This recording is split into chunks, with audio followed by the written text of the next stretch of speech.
인천 굴포천역 도심복합사업 예정지구가 1년이 지나도록 토지 소유주 3분의 2 이상의 동의를 받지 못했습니다. 23일까지 주민 동의율 67%를 넘지 못하면 지구 지정 문턱에서 해제될 수 있습니다. 경찰이 부평구 육아종합지원센터 회계 업무를 보던 한 직원에 대해 지자체 보조금 10억 원 이상을 빼돌린 혐의로 수사하고 검찰에 넘겼습니다. 도성훈 인천시 교육감이 올해를 교육회복 원년으로 삼고 3월 조직 개편을 예고했습니다.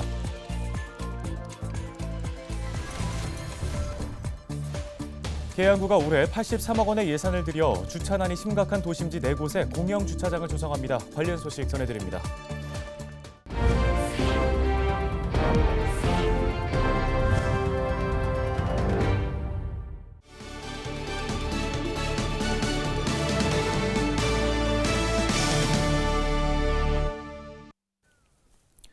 시청자 여러분 안녕하십니까? 헬로티비 뉴스입니다.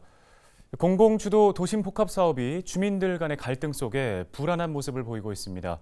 인천 굴포천역 도심복합사업 예정지구는 오는 23일까지 토지 소유주의 3분의 2 이상의 동의를 받아야 지구 지정이 가능한데요. 아직은 알 수 없는 상황입니다. 이관성 기자가 보도합니다. 지난해 1월 도심 공공주택 복합사업 예정지구로 선정된 부평구 굴포천역 남측 지역입니다. 본지구 지정을 위해 단 6명의 동의가 남아있다는 홍보물이 곳곳에 붙어 있습니다. 본지구 지정을 위해 오는 23일까지 토지 소유자 3분의 2 이상의 동의가 필요한데 아직 6명의 동의가 부족한 것입니다. 국토교통부는 예정지구 지정 후 1년이 지날 때까지 토지 소유자 3분의 2 이상의 동의를 얻지 못하거나 토지 면적의 절반 이상을 확보하지 못하면 지구 지정 제한을 반려합니다. 실제로 지난달 26일 서울 덕성여대 인근 도심복합사업 예정지구가 토지 소유자 3분의 2 이상의 동의를 얻고도 토지 면적 절반 이상을 확보하지 못해 예정지구 단계에서 해제됐습니다. 상황이 이렇다 보니 지구 지정을 바라온 추진위 주민들은 토지 소유자 3분의 2 이상 동의를 확보하려고 애쓰고 있습니다. 사업 추진 기관인 인천도시공사도 지난 5일 주민 동의율이 65%를 넘었다며 본 사업 추진이 임박했다는 보도자료를 내기도 했습니다. 하지만 동의하지 않는 주민들의 의지도 강해 아직 지구 지정을 확신할 수 없습니다. 동의하지 않는 주민들은 보상과 이주, 금융 지원 등 구체적인 내용을 알 수 없는 상태에서 지구 지정 동의서에 사인할 수 없다는 입장입니다. 지구 지정 이후에는 사실상 되돌리기 어렵다는 시각 때문입니다. 지구 지정이 되더라도 반대 주민들은 주민동의서 확보 과정을 문제 삼아 행정소송에 나설 분위기입니다. 결국 이제 정부에서 수용의 형태로 진행되기 때문에 토지 소유자들이 이 사업에 대해서 행정소송을 통해서 이 지구 취소 신청을 한다든지 이러한 어떤 행정적 갈등 등도 많이 유발될 것으로. 인천도시공사는 지구 지정이 되면 내년 3월까지 복합 사업계획 승인을 받아 보상에 나설 계획입니다. 계획대로라면 2026년부터 철거와 착공이 가능합니다. 하지만 거부하는 주민들의 행정소송과 갈등이 불가피한 상황이라 사업이 지연될 가능성도 큽니다. 헬로티비 뉴스 이관성입니다.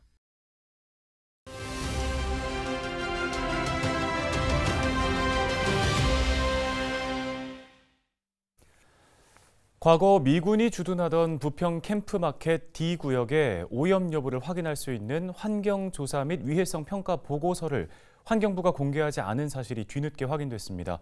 박주희 인천녹색연합 사무처장 연결해서 관련 이야기 들어보겠습니다. 자, 먼저 환경부가 지난해 말 연합이 청구한 정보 공개를 정부가 미국과 맺은 협정 등을 내세워서 거부했는데요. 어떻게 보고 계십니까? 이번에 저희가 정보 공개 청구한 정보는 부평 미군기지 D구역의 이제 환경조사 및 유해성 평가 보고서인데요. 이에 앞서서 2017년에 부평 미군기지 A, B, C 구역에 대한 정보 공개 청구를 했었습니다.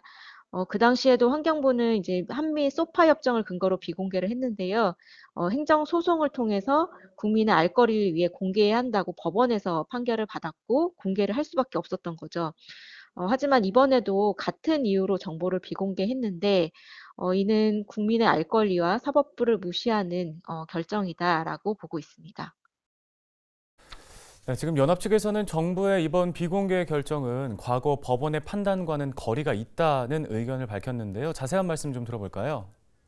환경부가 비공개 근거로 제시한 것은 2017년에도 마찬가지로 이번에도 이제 공공기관의 정보 공개에 관한 법률 조항에 보면 국가 안전 보장, 뭐 국방, 통일, 외교 관계 등에 관한 사항으로서 공개될 경우에 이제 국가의 중대한 이익을 현저히 해칠 우려가 있다고 인정되는 정보이기 때문에 비공개 대상 정보에 해당한다라고 주장을 하고 있습니다.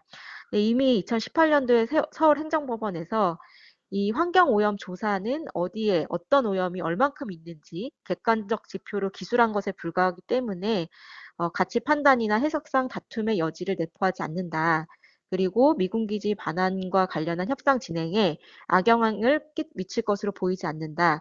그리고 국민의 알 권리 보장의 필요성이 크다는 점을 근거로 정보를 공개해야 한다라고 판결했었고요.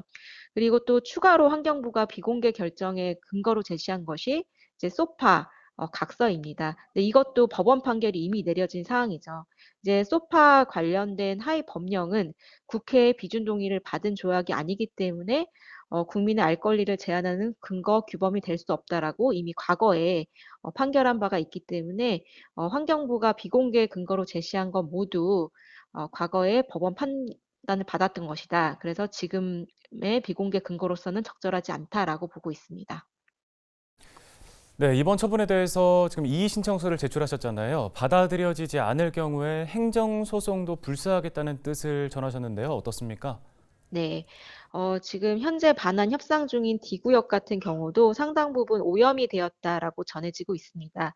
그 아파트로 둘러싸인 D구역 오염 현황을 시민들에게 투명하게 공개하는 것이 시민들의 알 권리, 환경권을 위한 상식적인 결정이라고 할 수 있는데요. 오염 원인자 책임 원칙에 따라서 주한미군에 끝까지 또 책임을 물어야 하는 것은 물론 해야 하는 역할이기도 합니다. 환경부가 만약 이의 신청을 받아들여지지 않는다면 비공개 결정 처분 취소 행정소송까지 제기할 것이라고 저희는 앞으로 계획을 하고 있습니다. 네, 알겠습니다. 오늘 말씀은 여기까지 듣겠습니다. 인천 녹색연합 박주희 사무처장이었습니다.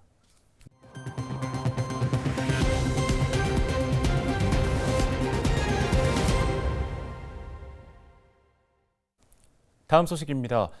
지자체 보조금을 빼돌린 직원이 검찰에 송치됐습니다. 인천경찰청은 횡령 혐의로 부평구 육아종합지원센터 회계 직원인 30대 여성 A씨를 불구속 입건해 검찰에 송치했다고 밝혔습니다. A씨는 지난 2018년 6월부터 지난해 4월까지 센터 회계 업무를 보면서 10억 원 이상의 지자체 보조금을 개인 계좌로 빼돌려 쓴 혐의를 받고 있습니다. A씨는 센터가 운영하는 도담도담 장난감 월드 3곳에 어린이 장난감 구입비 등을 집행하지 않고 빼돌린 것으로 조사됐습니다. 경기도가 올해를 기회의 수도가 되기 위한 원년으로 삼고 다양한 정책을 내걸었습니다. 행정과 복지, 산업경제와 문화체육 등 각 분야의 변화되는 정책들을 정리했습니다. 김호 기자입니다. 민산 8기 주요 정책 수행을 위해 경기도는 먼저 조직 개편을 단행했습니다. 첨단 산업 육성과 기업 혁신 성장을 지원하기 위해 미래 성장 산업국을 신설했습니다. 또 기후 위기 대응력을 높이고 탄소 중립 실천을 위해 환경국을 기후 환경 에너지국으로 개편했습니다. 도민들의 정책 참여 기회도 높였습니다. 한 달 기준 5만 명이었던 청원 요건을 1만 명으로 대폭 완화하고 답변도 기존 실국장에서 도지사로 변경했습니다. 장애인이 10만 원을 저축하면 도가 10만 원을 지원하는 경기 누림 통장 가입 대상은 기존 만 19세에서 21세로 확대됩니다. 직업 재활 훈련을 하는 장애인에게는 월 16만 원의 기회 수당이 지원됩니다. 노인 우울증 치료비는 소득 제한 기준 없이 지원되고 지원액도 1인당 연 최고 20만 원에서 36만 원으로 늘어납니다. 긴급복지 콜 등을 포함해서 이 복지 사각지대에 있거나 하는 취약계층에 대해서 더 따뜻한 마음으로 우리 가족 돌보도 해주시기 바랍니다. 제조물 품질이나 결함으로 보상 등 어려움을 겪게 되는 중소기업을 위해 보험료가 지원됩니다. 지원 규모는 기업당 최대 100만 원이며 500개 중소기업이 지원을 받게 됩니다. 주조나 금형 등 뿌리 기업의 부가가치 향상과 기반 조성을 위해 스마트 공장 건설과 신사업 창출 등 맞춤형 연구 개발을 위해 9천만 원의 사업비가 지원됩니다. 한편에서는 경제 역동성을 살리기 위한 분야에 대한 노력, 또 한편으로는 지속 가능한 공동체를 만들기 위해서 우리가 상생과 공동체를 함께 하려고 하는 노력들, 이런 것들이 결과적으로는 함께 어우러져서 질 높은 성장, 지속 가능한 성장을 만들 것입니다. 자유로운 창작 활동을 위해 예술인에게 연 120만 원의 기회 소득을 제공합니다. 지원 대상은 수원과 용인, 성남을 제외한 28개 시군 예술인이며 중위 소득 120% 이하여야 합니다. 스포츠 소외 계층을 없애기 위해 70세 이상 노인과 장애인을 대상으로 프로 스포츠단 홈경기 관람료가 70% 지원되고 장애인과 저소득 청소년에게 매달 8만 5천 원씩 10달간 지원됐던 스포츠 강좌 이용권은 매달 9만 5천 원씩 12개월까지 확대됩니다. 헬로티비 뉴스 김호입니다. 도성훈 인천시 교육감이 올해 튼튼한 교육의 기초를 토대로 교육을 회복하는 원년으로 삼겠다고 밝혔는데요. 특히 조직 개편을 통해 다양한 교육을 실현하겠다는 뜻을 전했습니다. 송효창 기자입니다. 오는 3월 진행되는 인천시 교육청의 조직 개편. 그 중심에는 학생이 있습니다. 학생들이 대학 너머에 있는 직업과 사회를 보며 살아갈 수 있도록 이를 위한 준비를 염두에 두고 조직을 개편하게 됐다는 것. 우리 아이들이 자기가 하고 싶은 것을 스펙트럼을 넓혀서 상담하고 체험하고 정보를 나눌 수 있고 자기 이력 관리를 할 수 있도록 그런 부분들이 전체적으로 우리 조직 개편 속에 담겨 있는 핵심적인 그런 부분이다 이렇게 생각을 하시면 될 것 같고요. 이번 조직 개편은 새로운 교육 과정은 물론 교육 회복 등에 초점을 맞췄다는 것이 도교육감의 설명입니다. 개편안에는 진로 진학 직업교육과를 신설하고 기존 창의인재 교육과를 AI 융합 교육과로 재편하는 내용이 담겼습니다. 또 안전과 학생복지 업무를 통합하기 위해 기존 안전총괄과를 안전복지과로 새로 편성하기로 했습니다. 이날 도교육감은 신도심과 구도심 간의 교육 격차는 물론 학교 신설 등의 문제 해결에 적극 나서겠다는 뜻을 전했습니다. 부지비 제외하고 400원 미만의 학교 신설에 대해서는 이 교육청에서 교육감이 권한으로 할 수 있도록 해달라 그런 요청을 이제 차관 만나서도 작년에 요구를 했고 이제 금년부터 새로운 5년의 그런 교육균형 발전교를 선정을 해서 지원하기 위한 체제를 지금 갖추고 있는데요. 또한 정부가 오는 2025년부터 시작할 유보통합, 즉 유아교육과 보육관리체계의 통합에 대해서 교육청이 앞장서겠다는 입장도 밝혔습니다. 이외에도 학생 개인별로 맞춤형 기초학력 보장체계를 구축하면서 대학생과 퇴직교원, 전문가가 참여하는 1000명의 학습 코칭단도 운영합니다.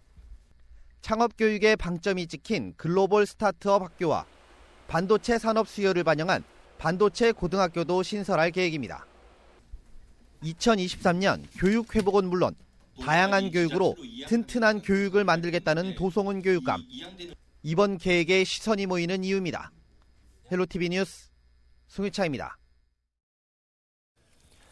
계양구가 올해 83억 원의 예산을 들여 주차난이 심각한 도심지 4곳에 공영주차장을 조성합니다. 계양구청 남측 계산택지 제2공영주차장에 254면, 계산동 1원 2곳에 128면, 임학동 1원 1곳에 18면 등 400면의 공영주차장을 조성할 계획인데요. 해당 지역은 주택가와 상가 밀집 지역으로 불법 주정차 민원이 많은 곳입니다. 특히 구청 남측 상가 밀집 지역은 상가 이용자들로 인한 주차 공간 부족으로 불법 주차가 심각해 제2공영주차장을 확장해 운영하기로 했습니다. 기존 101면의 지평식으로 운영 중인 계산 제2공영주차장을 254면의 주차 타워로 확충해 계산택지 내 불법 주차 문제를 해결할 예정입니다. 오늘 준비한 소식은 여기까지입니다. 함께해 주신 여러분 고맙습니다.